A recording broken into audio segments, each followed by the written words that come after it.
Yo, good afternoon people. I've just been out and about with my Christian brothers doing a bit of exercise. It's been a long time since we've all been able to get together and chill. Like, we haven't really been able to do that. We used to go to church on a Sunday and then everybody catch up, and like the rest of you, we haven't really been able to like chill with our family and our friends and all that. So it has been some really challenging times. I don't know about yourself, I've really struggled the first 4 weeks. I had lots coming up and obviously I felt a bit sorry for myself, to be honest. But then after that I realised, like, I'm so used to going out, mingling with people, doing positive things. Like, I don't really give myself much time to get depressed and get down, but over that 4 week period I did. I'll be honest, I freaked out when it was mentions all over social media about forced vaccination and stuff like this. Regardless of what type of knowledge you think you've got on it, like, I'm not a scientist, but the fact is, like, if you're going to put a vaccine in me, it's going to take at least 5 to 7 years maybe for you to know that that vaccination has not given me any side effects, long-term side effects, anything. You can't just give someone something and then, oh yeah, that's fine, we need to try all these things. So that's kind of out the window, I imagine. So now, who knows if they're going to get some type of medication? I don't think any of us do know, to be honest, but the fact is, more than likely what's going to happen, these type of things will blow over, which the other things have in the past, and we've all been freaked out about in the past, but obviously the government have been a lot more harsh at this time, and things are going to slowly get back to normal. So I know there's a lot of people, especially the youth that I work with, some of them are struggling, they're scared of coming out, they don't really want to be around their family and friends, and I just want you to know, like, you need to be brave, because like when this is over, like, things will get back to normal. We just need to get out there and we need to face it. Obviously we do need to, if there's laws, not they would be laws, but there's type of guidelines put in place, yes, it would be a good idea for us all to stick to it, but just be sensible. Like, don't be locking yourselves up for ages. When this is over, try and get out and about and just be brave. That's all I can say to her, like, the ones who are struggling. And like, I apologise, I can't really be there for you now, not just myself, the boys that we do work with you, and we're just waiting to get everything back up and running. We've got the creative writing classes hopefully back up and running soon, and we've got the shows popping off. There's going to be some maybe guidelines that we have to do, some social distancing, but we will try and do stuff for you. And also I just want to see what my brother's views are on this and see if there's anything they'd like to share. God bless. God bless my brother. Right then, what's your views? Have you got anything to add to what I've just mentioned, brother? Well, I'd just like to just expand on what you said about being brave. It says in the Word of God, even though we go through the valley of death, we shall not fear no evil. And for me that brings great comfort, because I've been struggling in these times when I've been alone, and you start thinking about things, and like, you can get quite depressed and quite anxious. I have been going out, I've been exercising recently, and eating good food, but I just find it really, really difficult, not being around people, not being able to socialise, but I just thank God that He brings me comfort, and now I'm putting on the full armour of God every day, the helmet of salvation which protects my mind, the sword of the Spirit which is sharper than any two-edged sword, which is the Word of God. And I speak that out when I feel like I'm being attacked by the enemy, when the enemy tries to put bad thoughts in my head. So I feel really blessed. Do you believe that you've become a bit stronger over the then obviously you mentioned your struggles at the beginning, but like after that, do you feel like you thank God that you've gone like that extra bit more with the Lord, like, and you've been a bit more obedient, maybe, so to speak?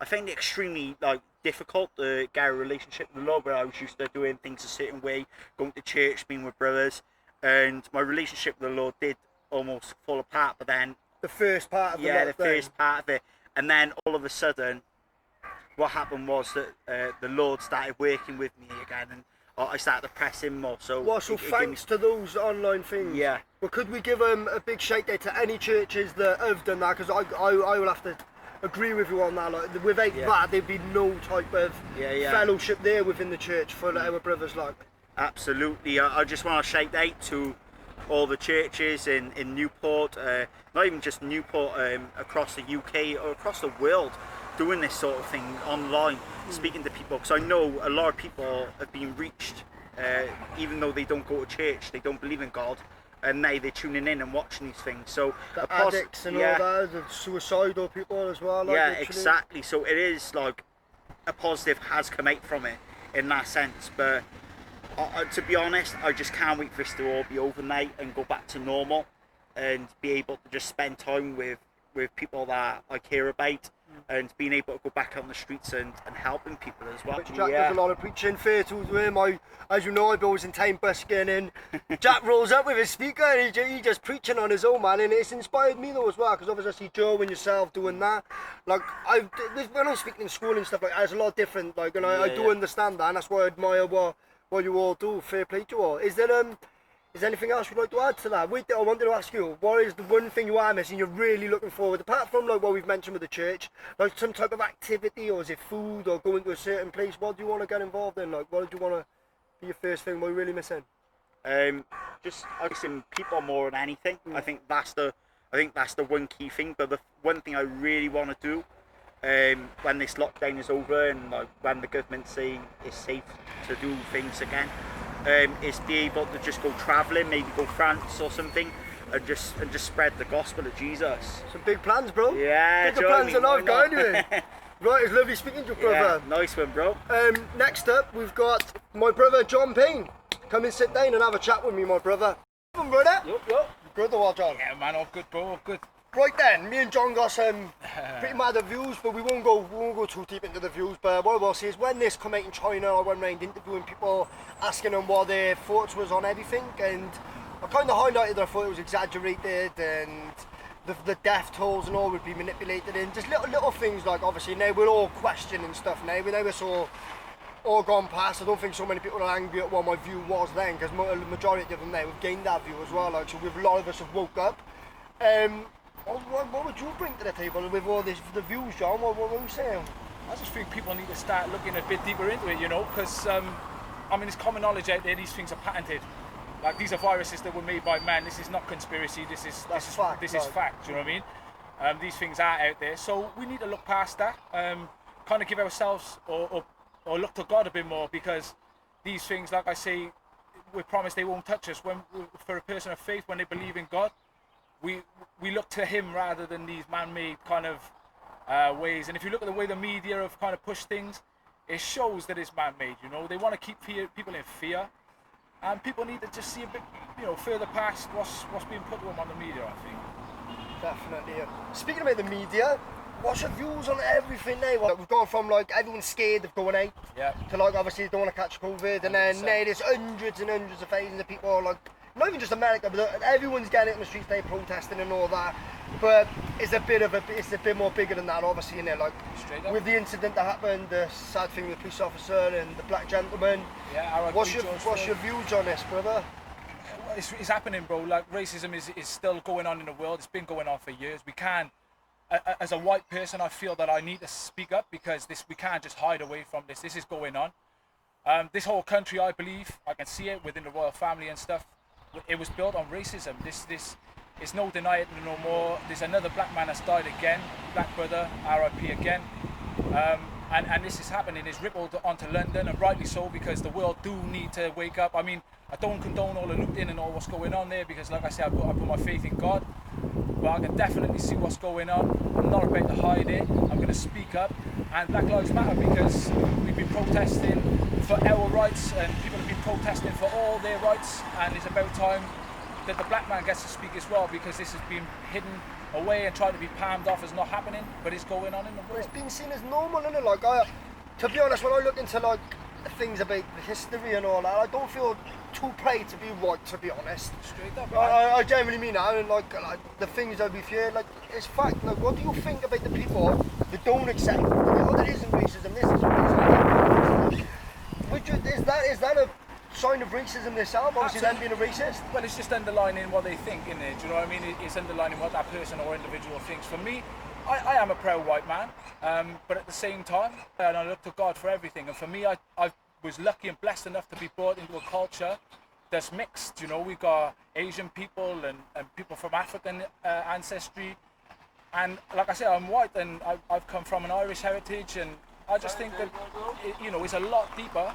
It's a lot deeper than skin colour for me, and like I say, this is it's going on in the world, and we can't ignore it, and I'm going to speak up on that, you know. Do you know, when we were speaking about the looting, I'm sure lots of people have seen on Facebook, like, there's some dodgy guy, he had a mask on, a suit, he had police bloody boots on, and he had an umbrella, and like, everyone was out protesting, they was doing their thing, and as far as I know, there wasn't violence and there wasn't looting before then. But the guys go around and smash the windows. Then obviously that's incited everyone to want to go in and loot. And then also I seen something earlier about a big crate of bricks dropped off in the middle of a... Just landed, and then there's people going around enticing other people then, or loot this place, loot this place. There was a gentleman yesterday who spoke out. He was enticed by a gang of what was known to be agents, federal agents or whatever they be, and they approached him and told him to loot a store. They was telling him to loot a store, and he opened up and he was like, he could kind of see through what was going on then. And like these things are planted, but again, it's up for the individual to look into it. There is a lot more deeper. It is a lot more deeper than what we're seeing, you know, and we've got to look into that. And these things are happening, and I believe that, yeah, they want this to go off because to enforce martial law eventually. But that's exactly what I was going to say, man. Oh, we're recording something, man. Right, another thing, like, it might sound a bit extreme, yeah, like, obviously there's viruses and all these things have always been around, and whether they mutate and they get a lot worse. How come, like, no one speaks about building your immune system and all these foods that do it, like, it's crazy what's in that, it's not too crazy. Like, you look into cancer patients and their treatment, like, you say, oh, why would they do that? For why? Because it's a multi-billion-pound industry, and if they said to you, you can go in to Sainsbury's or your local Asda and start curing yourself with these foods, like, obviously it would be a lot cheaper, wouldn't it? And they would be making the money. The thing is, they don't want people thinking down those paths, you know, because then it becomes cheap. If an individual understands that they can grow their own food and they can well their own water, then they start thinking outside the box. And the corporations that we unfortunately we're enslaved by, they don't want us thinking like that. They want us to go to Asda, bioprocessed food, GMO, and gain all these illnesses. It's clear with the statistics, man. These are going up every single year. Year on year, they're going up a tenfold. That just indicates to us that this is actually happening, you know. And when you look at the ingredients in these foods, again, it's common knowledge. We don't have to be called conspiracy theorists, or we don't have to look too far into it to see this is happening. It's fact, then the science will teach you like this heavy metals and particles in their water, their food, like. And what we need to do is educate ourselves really on the foods and stuff that we need to be eating into our own bodies to look after ourselves. And it's quite simple. It's looking past the government and what the government are telling us to do, these fast food chains and all the rest of it. And it's understanding what we are supposed to do under the law of God, not the law of man. And that's how I see it. Right, I got two questions for you. First of all, what are you going to be doing that you can't do now, but you're looking forward to do once lockdown is over? Back to play football. All the boys congregating again with the brotherhood. We had a football team and we were playing football once or twice a week last, what was it, like 2-3 months ago, and then that all got stopped. So yeah, just back to football. And just taking my kids back swimming again. We haven't been swimming or haven't been to a park or anything, you know. We just want to take and do the normal things without being in fear, you know. And social distancing, it's kind of not. It don't make no sense to me. So yeah, just looking forward to those little things. Amen. One more question: who is the King of Kings? Yeshua HaMessiah, Jesus Christ, King of Kings, Lord of Lords. God bless people. It's your boy Misfit. We're just getting together having a little chat. God bless my brother. Hold it down, people.